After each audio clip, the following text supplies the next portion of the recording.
दोस्तों इस वीडियो में हम बात करेंगे राजेश खन्ना के करियर की सबसे बड़ी हिट मानी जाने वाली फिल्म हाथी मेरे साथी से जुड़े बहुत सारे रोचक तथ्यों के बारे में। तो चैनल को सब्सक्राइब कर वीडियो को पूरी देखते रहिए। दोस्तों फिल्म को रिलीज़ किया गया था आज से लगभग 49 साल पहले 1 मई 1971 के दिन। फिल्म के प्रोड्यूसर थे महान तमिल फिल्म निर्माता एम चिन्नप्पा थेवर और फिल्म को डायरेक्ट किया था एम थिरुमुगम ने। फिल्म की स्टोरी लिखी थी फिल्म के प्रोड्यूसर एम चिन्नप्पा थेवर ने, स्क्रीन प्ले लिखा था सलीम जावेद ने और फिल्म के डायलॉग्स लिखे थे इंदरराज आनंद ने। लगभग 2 घंटे 33 मिनट की लंबाई वाली इस फिल्म में लगभग 31 मिनट की लेंथ के टोटल 6 गाने रखे गए थे। फिल्म के लिए म्यूजिक दिया था लक्ष्मीकांत प्यारेलाल ने और गानों के लिरिक्स लिखे थे आनंद बख्शी ने। साथ ही गानों को अपनी सुरीली आवाज़ से सजाया था किशोर कुमार, लता मंगेशकर और मोहम्मद रफ़ी ने। गानों के बोल थे चल चल चल मेरे साथी ओ मेरे हाथी, दिलबर जानी चली हवा मस्तानी, दुनिया में रहना है तो काम कर प्यारे, सुन जा ठंडी हवा, नफरत की दुनिया छोड़ के और धक धक धक कैसे चलती है गाड़ी। दोस्तों फिल्म की मुख्य और सहायक भूमिकाओं में नजर आए थे राजेश खन्ना, तनुजा, मदनपुरी, के.एन. सिंह, महमूद जूनियर और सुजीत कुमार। साथ ही फिल्म के प्रोड्यूसर चिन्नप्पा थेवर भी एक गेस्ट अपीयरेंस में नजर आए थे। अगर बात करें अवार्ड्स की तो फिल्म के गानों के बेहतरीन लिरिक्स के लिए आनंद बख्शी को एसपीसीए यानी society for prevention of cruelty to animals के द्वारा एक स्पेशल अवार्ड दिया गया था। साथ ही एचएमवी ने फिल्म की ज़बरदस्त म्यूजिक सेलिंग के लिए इंडियन ग्रामोफोन की दुनिया में पहली बार सिल्वर डिस्क जीता था। एचएमवी को अब सारेगामा के नाम से जाना जाता है। साथ ही 1971 की गिफोनी फिल्म फेस्टिवल में फिल्म के प्रोड्यूसर चिन्नप्पा थेवर को बेस्ट फिल्म का स्पेशल अवार्ड दिया गया था और बेस्ट एक्टर का young talent award Rajesh Khanna को दिया गया था। तो दोस्तों बात करें अगर फिल्म के बजट और बॉक्स ऑफिस कलेक्शन की, तो फिल्म के बजट की सही जानकारी तो हमें नहीं मिल पाई है, पर फिल्म के इंडिया का टोटल कलेक्शन था लगभग 3 करोड़ 71 लाख रुपए और फिल्म का वर्ल्ड वाइड टोटल कलेक्शन था 7 करोड़ 42 लाख का। इस ज़बरदस्त कलेक्शन के साथ हाथी मेरे साथी साल 1971 की कमाई के मामले में नंबर 1 फिल्म साबित हुई थी। साथ ही साल 1971 की सबसे ज़्यादा कमाई करने वाली फिल्मों की टॉप 5 लिस्ट में 4 फिल्में राजेश खन्ना साहब की थी, जिससे आप ये अंदाज़ा लगा सकते हैं कि राजेश खन्ना कितने बड़े स्टार थे। पहले नंबर पर थी हाथी मेरे साथी, दूसरे नंबर पर धर्मेंद्र और विनोद खन्ना की फिल्म मेरा गांव मेरा देश, तीसरे नंबर पर आनंद, चौथे नंबर पर अंदाज और पांचवें नंबर पर थी फिल्म कटी पतंग।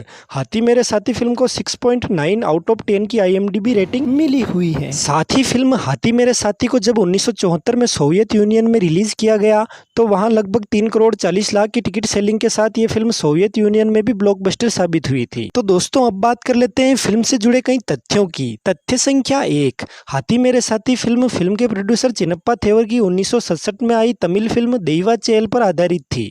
दरअसल चिन्नप्पा थेवर की ज़्यादातर फिल्में जिन्हें वो प्रोड्यूस करते थे उनके हीरो उस समय के मशहूर तमिल स्टार और पॉलिटिशियन एमजी रामचंद्रन हुआ करते थे। पर 1969 से 70 का समय वो था जब एमजी रामचंद्रन फिल्मों में कम और राजनीति में ज़्यादा सक्रिय हो रहे थे। तो चिन्नप्पा थेवर भी बिना एमजीआर के ही एक छोटे बजट की फिल्म बनाने की तैयारियां करने लगे। पर तभी चिन्नप्पा थेवर को उनके किसी दोस्त ने कहा कि अब तुम किसी हिंदी फिल्म पर पैसा लगाओ, और चिन्नप्पा थेवर को भी दोस्त की कही हुई बात भा गई। थेवर ने सोचा कि क्यों ना अपनी फिल्म देवा चेल का हिंदी रीमेक बनाया जाए। चिन्नप्पा थेवर ने देवा चेल की स्क्रिप्ट में कुछ चेंजेस किए और एक्टर संजीव कुमार को सुनाया, लेकिन संजीव कुमार को लगा कि फिल्म की स्क्रिप्ट उनकी छवि से मेल नहीं खाती है, इसलिए उन्होंने चिन्नप्पा थेवर से कहा कि उन्हें राजेश खन्ना को लेकर ये फिल्म बनानी चाहिए। राजेश खन्ना उन दिनों फिल्म आराधना की शूटिंग कर रहे थे, तो चिन्नप्पा थेवर की मुलाकात राजेश खन्ना से आराधना फिल्म के सेट पर ही हुई। राजेश खन्ना ने जब फिल्म की स्क्रिप्ट सुनी तो वो असमंजस में पड़ गए। दरअसल खन्ना साहब ये तय नहीं कर पा रहे थे कि वो चिन्नप्पा थेवर को फिल्म के लिए हाँ कहें या ना। तभी राजेश खन्ना को एक आइडिया आया। दरअसल राजेश खन्ना का आशीर्वाद नामक बंगला उस समय जुबली कुमार कहे जाने वाले हीरो राजेंद्र कुमार का हुआ करता था और राजेश खन्ना की राजेंद्र कुमार से वो बंगला खरीदने की बात उसी समय चल रही थी। तो जो रकम राजेंद्र कुमार ने आशीर्वाद के लिए राजेश खन्ना से मांगी थी, राजेश खन्ना ने उतनी ही रकम चिन्नप्पा थेवर से फिल्म की फीस के तौर पर मांग ली और ये रकम आशीर्वाद बंगले की थी, तो इसका बड़ा होना तो लाजमी था ही। पर चिन्नप्पा थेवर का दिल तो इस रकम से भी बड़ा था, इसलिए उन्होंने तुरंत ही राजेश खन्ना के सामने उनकी मांगी हुई फीस लाकर रख दी और फिर राजेश खन्ना को ये फिल्म साइन करनी ही पड़ी। और फिर हाथी मेरे साथी फिल्म की फीस के पैसों से ही राजेश खन्ना ने आशीर्वाद बंगला खरीदा। हालांकि जब आराधना फिल्म सुपरहिट हो गई तो राजेश खन्ना की मार्केट प्राइस भी बढ़ गई और चिन्नप्पा थेवर ने भी राजेश खन्ना से पूछ ही लिया कि उन्हें हाथी मेरे साथी फिल्म की फीस के लिए और कितना पैसा चाहिए। पर उस वक्त राजेश खन्ना साहब ने भी दरिया दिली दिखाते हुए चिनप्पा थेवर से कह दिया कि क्या अगर आराधना फ्लॉप हो जाती तो आप मुझे दिया हुआ पैसा वापस मांगते। फिल्म की फीस ना तो बढ़ेगी और ना ही घटेगी, जो है वही रहेगी।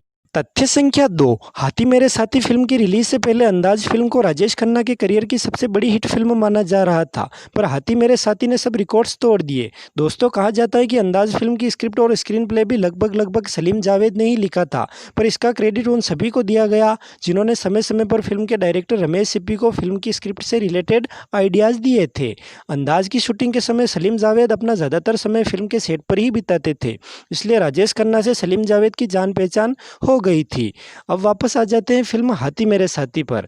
दरअसल चिनप्पा थेवर ने जब राजेश खन्ना को फिल्म की स्क्रिप्ट सुनाई तो राजेश खन्ना को ये कुछ खास पसंद नहीं आई, पर राजेश खन्ना ने चिनप्पा थेवर को साफ मना करने के बजाय उनसे फिल्म की बहुत बड़ी फीस मांग ली, क्योंकि राजेश खन्ना ने सोचा कि इससे उन्हें चिनप्पा थेवर को मना भी नहीं करना पड़ेगा और चिनप्पा थेवर इतनी बड़ी फीस देंगे नहीं तो उन्हें फिल्म करनी भी नहीं पड़ेगी। लेकिन हुआ बिल्कुल इसके उल्टा।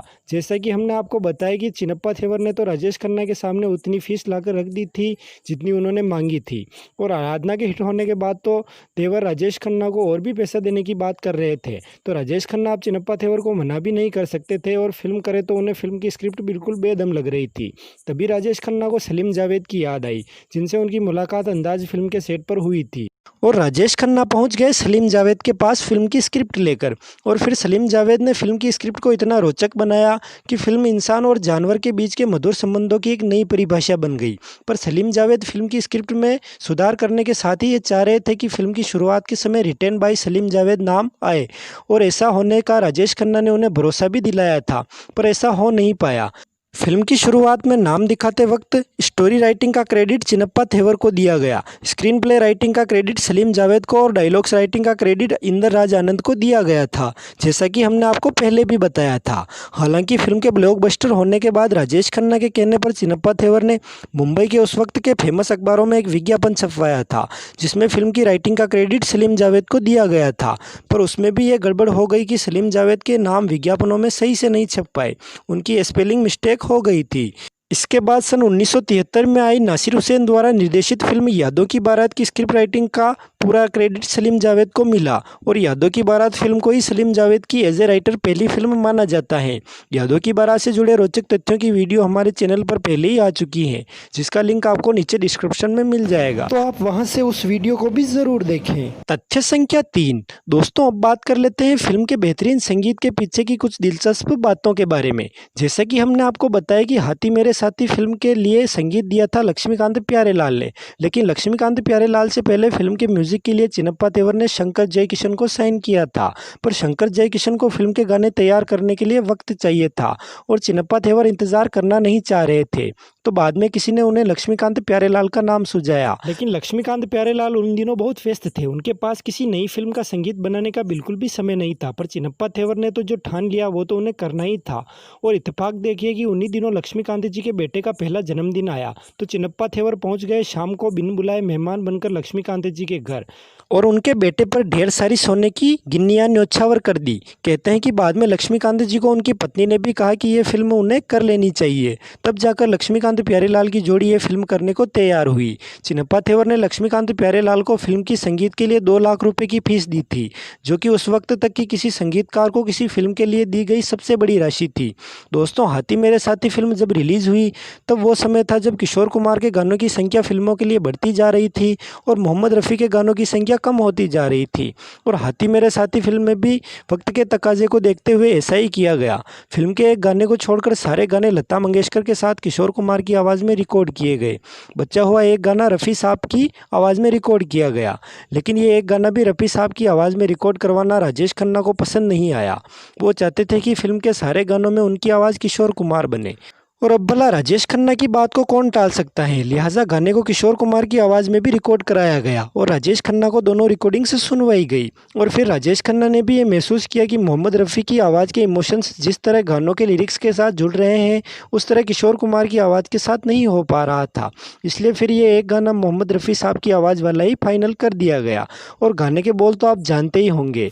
गाने के बोल थे, नफ़रत की दुनिया छोड़कर प्यार की दुनिया में खुश रहना मेरे यार। ये गाना फिल्म फिल्म के बाकी सारे गानों पर भारी पड़ा। इसने दर्शकों को थिएटर में तो रुलाया ही, लेकिन कुछ लोग तो थिएटर से बाहर निकलने के बाद भी अपने आंसू रोक नहीं पा रहे थे। तथ्य संख्या 4, हाथी मेरे साथी की बहुत बड़ी सफलता को देखते हुए एमजी रामचंद्रन ने चिन्नप्पा देवर को इसे फिर से तमिल में बनाने की सलाह दी और 10 मार्च 1972 के दिन फिल्म को तमिल लैंग्वेज में रीमेक करके रिलीज कर भी दिया गया। फिल्म के लीड रोल्स में एमजी रामचंद्रन और केआर विजया नजर आए और इसे डायरेक्ट किया था हाथी मेरे साथी फिल्म के डायरेक्टर एम.ए. थिरुमुगम ने, जो कि असल में चिन्नप्पा देवर के छोटे भाई हैं। फिल्म का तमिल वर्जन भी ब्लॉकबस्टर रहा था। बाद में चिन्नप्पा देवर ने जानवर और इंसानी रिश्ते पर आधारित कई हिंदी फिल्में प्रोड्यूस की थी, लेकिन ये फिल्में हाथी मेरे साथी फिल्म का रिकॉर्ड नहीं तोड़ पाई। ये फिल्में थी 1972 की जानवर और इंसान, 1973 की घाय और गोरी, 1974 में आई फिल्म शुभ दिन, 1975 की फिल्म राजा, 1976 में आई धर्मेंद्र, हेमा मालिनी और निरूपा राय स्टारर फिल्म माँ, और 1978 में आई फिल्म मेरा रक्षक चिन्नप्पा देवर की आखिरी हिंदी फिल्म थी। बाहुबली फिल्म के बल्लाल देव के कैरेक्टर से प्रचलित हुए एक्टर राणा दग्गुबाती को लेकर एक फिल्म का निर्माण किया गया है, जो कि ओरिजिनली तमिल लैंग्वेज की फिल्म है, जिसे तेलुगु सहित हिंदी में भी रिलीज किया जाएगा, जिसका तमिल टाइटल है काडान, तेलुगु टाइटल है अरण्या और हिंदी टाइटल है हाथी मेरे साथी। फिल्म के हिंदी टाइटल हाथी मेरे साथी के द्वारा सुपरस्टार राजेश खन्ना को ट्रिब्यूट दिया गया है। तथ्य संख्या 5, हाथी मेरे साथी के रिलीज होने के कुछ सालों बाद एक्ट्रेस तनुजा अपनी बेटी काजोल के साथ एक सर्कस देखने गई थी। वहां एक हाथी ने तनुजा की साड़ी का पल्लू अपनी सूंड में पकड़ लिया और तनुजा के पल्लू छुड़ाने के बहुत प्रयासों के बाद भी हाथी पल्लू नहीं छोड़ रहा था। तभी वहां पर सर्कस के आयोजनकर्ता आ गए, तो परेशान हो रही तनुजा ने सर्कस के आयोजनकर्ताओं से पूछा कि यह हाथी उनके साथ ऐसा बिहेव क्यों कर रहा है। तो सर्कस के आयोजनकर्ता तनुजा से बोले कि ये वही हाथी है जो कि उनकी फिल्म हाथी मेरे साथी में था। तनुजा को यह बात सुनकर बहुत ही अचंभा हुआ कि फिल्म की शूटिंग के इतने साल गुजर जाने के बाद भी हाथी उन्हें अभी तक नहीं भूला। और इस वाकये से हम भी ये अंदाजा लगा सकते हैं कि हाथियों की याददाश्त कितनी तेज होती है। दोस्तों, यहाँ पर आपको एक्ट्रेस तनुजा के बारे में भी बता दें कि तनुजा का पूरा नाम तनुजा समर्थ है और इनके पति जिनकी 2008 में मृत्यु हो गई, उनका नाम था शोमू मुखर्जी। इनके 2 बेटियां हैं, एक तो जानी मानी एक्ट्रेस काजोल और दूसरी तनिषा मुखर्जी। तनिषा की पहली बॉलीवुड फिल्म हिस है और 2012 के बिग बॉस सीजन 7 में भी ये भाग ले चुकी हैं। काजोल जब भी बचपन में हाथी मेरे साथी फिल्म देखती थी तो फिल्म के एंड में हाथी की मौत वाले सीन से वो बहुत आहत हो जाती थी और अपनी माँ तनुजा से कहती थी कि ये हाथी आपकी वजह से मरा है। तथ्य संख्या 6, दिसंबर 1968 में जन्मी हॉलीवुड एक्ट्रेस लूसी लिू हाथी मेरे साथी फिल्म की रिलीज के समय लगभग 3 साल की थी। लूसी लिू बताती हैं कि तब से फिल्म हाथी मेरे साथी उनकी फेवरेट है और वो हमेशा फिल्म के गाने चल चल चल मेरे साथी और मेरे हाथी को गुनगुनाती रहती है। दोस्तों, हाथी मेरे साथी फिल्म के लिए पहले प्यार की दुनिया टाइटल डिसाइड किया गया था, पर बाद में लक्ष्मीकांत प्यारेलाल के बनाए गाने चल चल चल मेरे साथी और मेरे हाथी की वजह से इसे बदलकर हाथी मेरे साथी कर दिया गया था। 2005 में आई अमिताभ बच्चन, अक्षय कुमार और प्रियंका चोपड़ा स्टारर फिल्म वक्त द रेस अगेंस्ट टाइम के गाने do me A let's play Holi की दोनों के लिए हाथी मेरे साथी फिल्म के गाने दुनिया में रहना है तो काम कर प्यारे की दोनों का इस्तेमाल किया गया था। तथ्य संख्या 7, फिल्म को राजेश खन्ना ने पहले यानी 1 मई के दिन सिर्फ दिल्ली और दिल्ली के आसपास के शहरों में रिलीज करवाया था। शुक्रवार के दिन रिलीज हुई फिल्म को शुक्रवार, शनिवार और रविवार को उतने दर्शक नहीं मिले जितने की इनसे उम्मीद की जा रही थी। फिल्म के निर्माता चिन्नप्पा देवर तब चेन्नई में थे। फिल्म की दुर्दशा की बात जब चिन्नप्पा देवर को पता चली तो वो सोमवार के दिन चेन्नई से दिल्ली के लिए रवाना हो गए और इधर दिल्ली में सोमवार के दिन फिल्म के सारे शोज भी हाउसफुल हो गए। फिल्म को पब्लिक का जोरदार पॉजिटिव रिस्पॉन्स भी मिलने लगा। फिर बाद में 14 मई के दिन फिल्म को मुंबई और देश के बाकी के हिस्सों में भी रिलीज कर दिया गया। तो दोस्तों, ये थी फिल्म हाथी मेरे साथी से जुड़ी कुछ अनसुनी और रोचक बातें। वीडियो पसंद आई हो तो इसे लाइक कर अपने दोस्तों के साथ शेयर करें और हमारे चैनल और इस फिल्म के बारे में आपके क्या विचार हैं ये हमें कमेंट कर ज़रूर बताएं। साथ ही साथ ऐसी ही वीडियोज़ के नोटिफिकेशन सबसे पहले पाने के लिए चैनल को सब्सक्राइब कर बेल आइकॉन में ऑल का ऑप्शन दबा दें।